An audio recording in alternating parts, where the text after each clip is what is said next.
তৃণমূলের আরেক সাসপেন্ডেড মুখপাত্র কোহিনুর মজুমদার তিনি বলছেন যে দলকে শেষ করে দেওয়ার পিছনে অভিষেক বন্দ্যোপাধ্যায় রয়েছেন।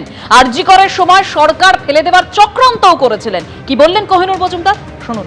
এই তৃণমূলকে শেষ করার পেছনে অভিষেক বন্দ্যোপাধ্যায় এবং মমতা বন্দ্যোপাধ্যায় তার প্রতি অন্ধস্নেহ। মানে জানেন তো, অভিষেক বন্দ্যোপাধ্যায়ের কাছে হতে গেলে আপনাকে তন্ত্র মতে পুজো করতে হবে, প্রপার মন্ত্র, প্রপার তন্ত্র, প্রপার নৈবেদ্য এবং কিছু সময় প্রপার দক্ষিণা না হলে ভগবান একেবারেই খুশি হতেন না। গত 4 বছর ধরে তৃণমূলের যে ক্যারেক্টার, সেই ক্যারেক্টারের একটা বড় পরিবর্তন হয়েছে। যে তৃণমূল স্তরের দল ছিল, ঘাসফুল দল ছিল, সে দল রাতারাতি কর্পোরেট চলে গেছে। আগে তৃণমূল ভবনে অবাধ বিচরণ ছিল, সবাই আসতেন।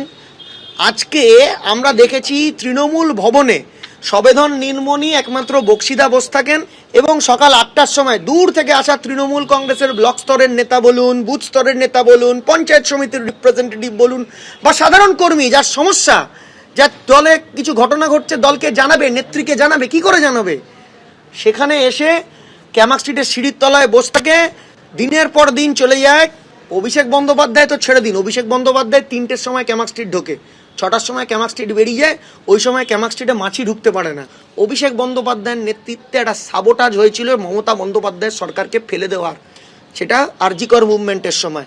এরপর কসবা ল কলেজের যখন ঘটনা ঘটে, আমি একটা ফেসবুকে প্রতিবাদ করি যে ফ্রেশ ব্লাড যে অভিষেক ব্যানার্জি জিন্দাবাদ বলবে, সেই অভিষেক ব্যানার্জির লোক হয়ে যাবে, সেই তৃণমূলের ফ্রেশ ব্লাড হয়ে যাবে, সেই নেতা হয়ে যাবে।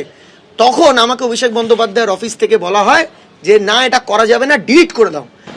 এই তৃণমূলকে শেষ করেছে আমাদের তৈরি করা তৃণমূল, মমতা ব্যানার্জির তৈরি করা তৃণমূল, সিপিএম এর কাছে মা খাওয়া তৃণমূল।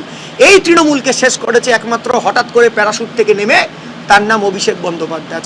তোলাবাজির প্রশ্ন নিয়ে আজকে সবাই প্রশ্ন করছে। কেউ একটা জলের লাইন দিয়ে 10,000 টাকা নিয়েছে, কেউ একটা আগে জলের লাইন দিয়ে কোনো কাউন্সিলর আগে দিয়ে সিসি করিয়ে করার জন্য 5,000 নিয়েছে, 10,000 নিয়েছে। কিন্তু যেটা 10 লাখ, 20 লাখ, 50 লাখ, ব্লকের সভাপতি হবে বলে, জেলার সভাপতি হবে, প্রার্থী হবে বলে, সেইটা অত্যন্ত উচ্চ স্তরে গেছে। ওটা তো ফিল্টারেশন প্রসেস, তাকে তো ওটা অনৈতিকভাবে কালেক্ট করতে হবে। সো দিস ফিল্টারেশন প্রসেস, এইটা তৃণমূল কংগ্রেসকে তো প্রশ্নচিহ্নের মধ্যে ফেলেছে। যে ব্লক প্রেসিডেন্ট হবে সেটাকে তো টাকাটা, মালটা তুলে এনে দিতে হবে। কোহিনুর মজুমদার থেকে রিজু দত্ত, তৃণমূলের একের পর এক সাসপেন্ডেড মুখপাত্র, তারা দলের বিরুদ্ধে ক্ষোভ উগরে দিচ্ছেন। আর এ নিয়ে তাপস রায়, মানিকতলা বিধানসভার বিজেপির জয়ী প্রার্থী, কি বলেছেন শুনুন। এরা এতই আমার থেকে বয়সে ছোট, আমি সকলকে নামেও চিনতেও পারছি না, 1-2জনকে চিনতে পারছি। তবে এগুলো হচ্ছে সমস্ত এই রাজনীতি না করা এই অভিষেকের সমস্ত টিম। তো এই হাট্টিমাটিম টিম, তো রাজনীতি যাদের মধ্যে নেই, যারা শুধু ক্ষমতার দেখে ছুটেছে ক্ষমতার পেছনে, তো এরাও যেরকম, তৃণমূলও সেরকম। এরাও অতিপক্ষ ছোড়া সব। তো সুতরাং এখন এত কিছু বড় বড় লেকচার মেনেছে, এই মারের ভয় এখন এই সমস্ত এই তৃণমূলের বিরুদ্ধে বলছে।